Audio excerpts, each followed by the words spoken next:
Alright, I'm just going to make a quick video, hopefully, of removal and replacement of the gauge cluster out of the FZJ80. This is a 97 Land Cruiser.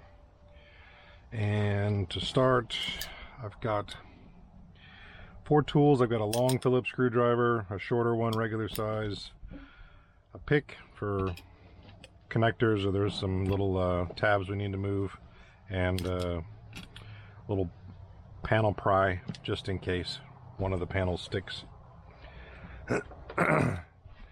So it's actually fairly simple if you know how to move all the parts, and we'll remove a few screws to get to there. We'll pull off of this the lower panel, the middle panel, and the air control bezel black thing here. Not a big deal. And you'll want to lower the steering wheel all the way down for sure. And I've got fat hands, so I can still do this, but let's get started. So there's 3 screws for the bottom panel down here in the bottom, one there,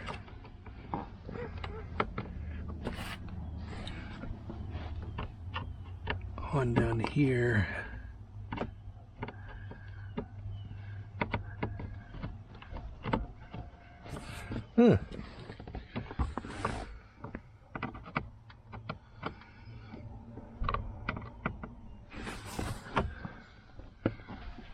that one,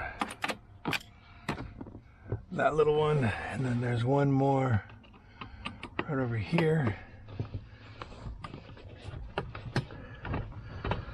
Come out quick.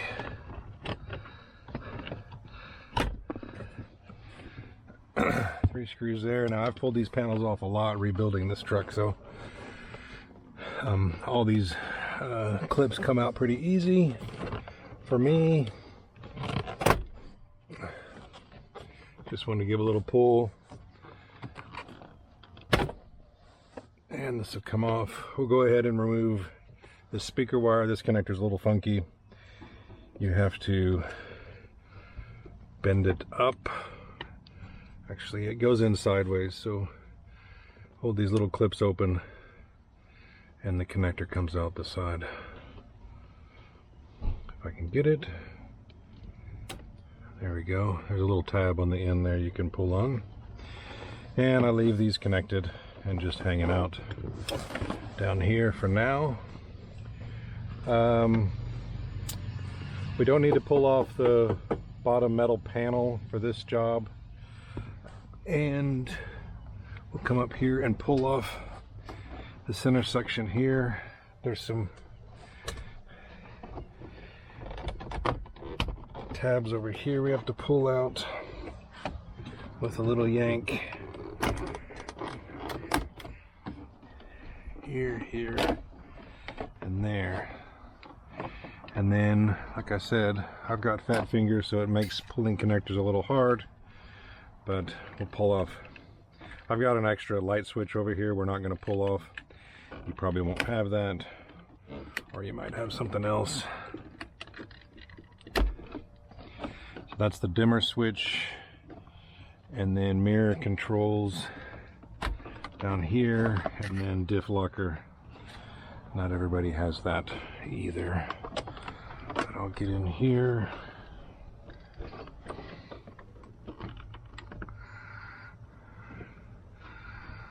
This one is the one I use the pick for, because I have to pull up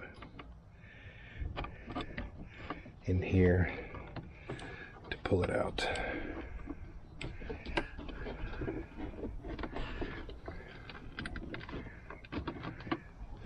So it's like a reverse tab. Come out. Maybe there's a better way with smaller fingernails. And like I said, I have these extra switches over here, so I'll just leave that going. That's the dimmer switch and my fog lights, driving lights. So I'll just pry that around and it'll hang down here like this as well. Sorry if I'm a little shaky, I just got this headband thing that I'm not really used to using. So then we'll pull off this bezel. This is what we need the long screwdriver for, because the screws, try to cover the sun here. Let's see. The screw holes are up underneath here, and you'll need a longer screwdriver to stay away from the blinker and headlight controls here on this side.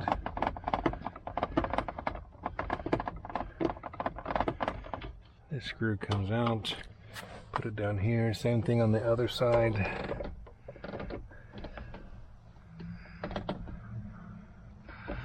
That screw is up underneath.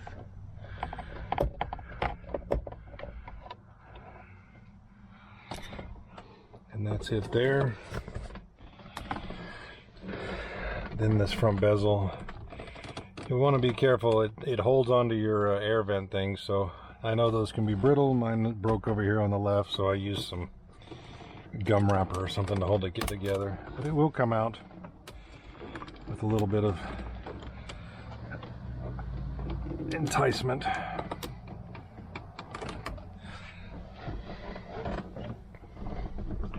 And it sits behind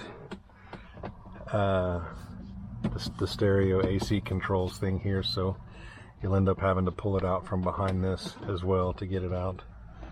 But let's get started over here.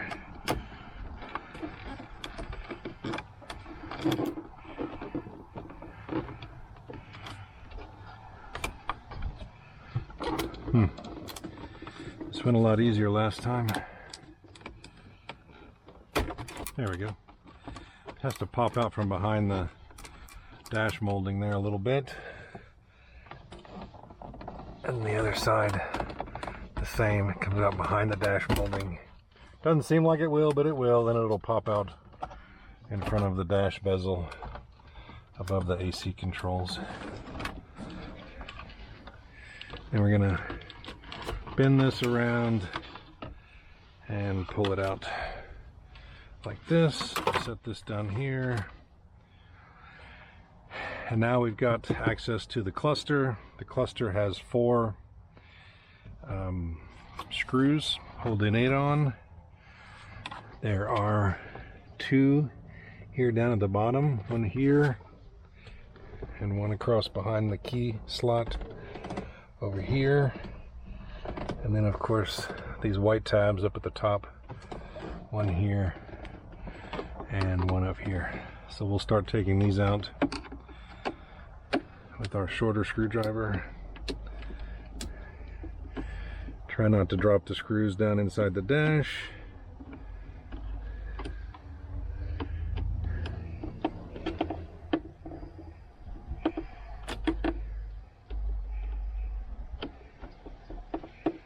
These are longer screws than the others, slightly, about 1/2 inch, 5/8 long.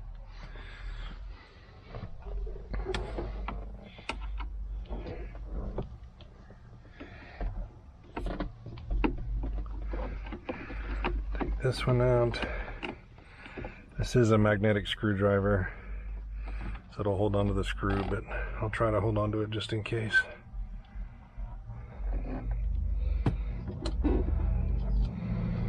Okay, got that out. Longer screw. And then I'll try to use this longer one up at the top here again for the vertical access.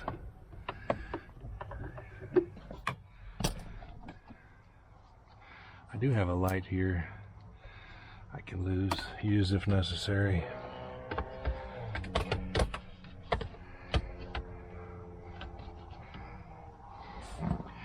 Maybe that'll help a little bit.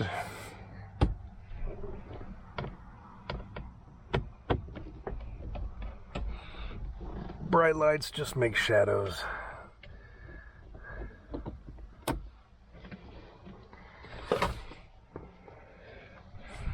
Okay, now the fun part. So there's going to be 4 big connectors behind the cluster, And I have big hands, like I said, big wrists, so I can't get my hand back there and see the connectors at the same time. It's just not going to happen. So I'll go ahead and reach back there. I know what it feels like, so I pull them off by feel because they are big connectors with big tabs, and then show you what it looks like behind so you can study it and also try to get a feel for it. Or maybe you have small enough hands where you can see around. But what you do is, this is two operations. One is to get the connectors off, and then we put it back in place and reorient to be able to pull it out a different direction. So we'll pull this forward a little bit. Again, we want the steering wheel all the way down. It is going to rub on the steering wheel cowling. You could cover that with some paper or tape or something if you really don't want to scratch it up, but mine's well beyond that. So we're going to pull this out, and to get the left side out enough, this top tab here is going to want to catch always on this inside plastic piece. So I will pull down. You can do it with your finger. I'll do it with a tool here just so you can see. So I'm going to help that plastic piece come out and pull it up on top of the steering wheel cowling there. Blinker all the way to the left. And at this point I can get my hand all the way in. You could maybe pull it out a little bit further if you wanted to bend this tab down, but I don't do that. This is good enough for me. The first connector is right here on the corner. We'll pull that one out. The second connector is right beside that across the top horizontally. I got that one. Third one is vertical. That's the one for the driving light, parking lights, whatever those are, the transmission position indicator. And so that's a vertical connector. The tab is on the back side. I'm using my middle finger to squeeze it and pull it out with my thumb. And then the fourth one is in here a little deeper. It's the tough one. It's across the top, roughly right about where the top of the speedometer dial is and the right blinker light. So it's right up there. I can get my forearm in a little bit further. I'm using my forefinger to squeeze it down and thumb to pull it out, and I got it. Okay, so those connectors are all out. See if I can get a quick view back here with the camera. I don't know. So 4 connectors, white, blue, brown, and the white one in there in the back. Those are out. So now we're going to position this for extrication, and that requires you to push it back in all the way almost so that we can tilt it down. This is where it will catch again on this far cowling over here, this edge. So we're going to have to kind of work it out from there. But what we're going to do is we're going to rotate this thing all the way forward from the top. And that's going to rub also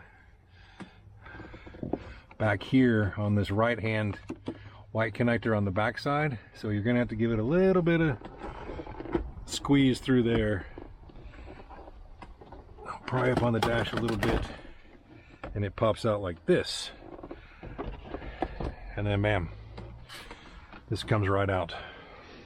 Okay, and I'll turn this around so it's in the dash like this.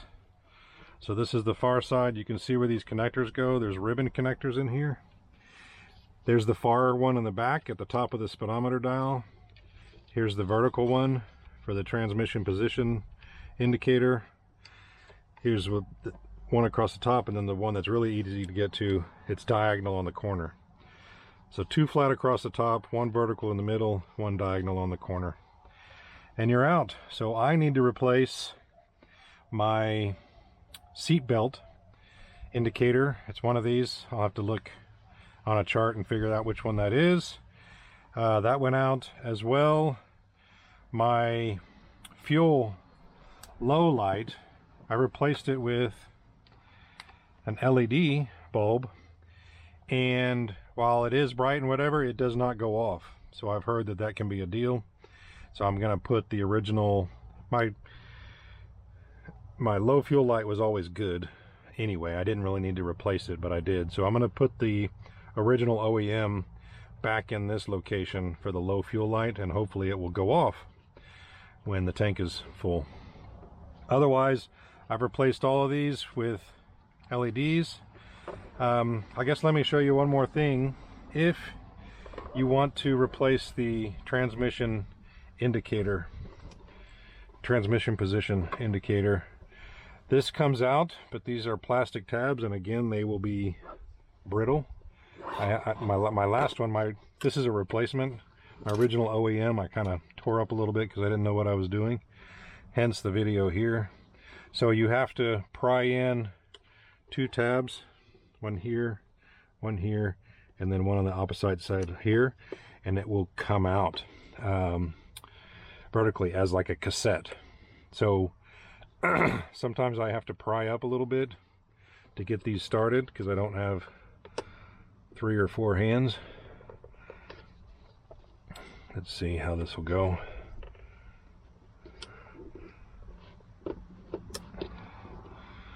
Takes a little bit of finessing sometimes. You don't want to scratch any of these ribbon cables. Or let's get this down here.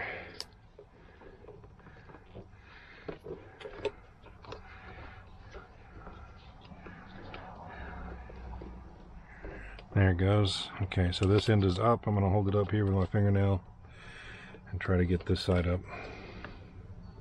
There it goes. It'll come up.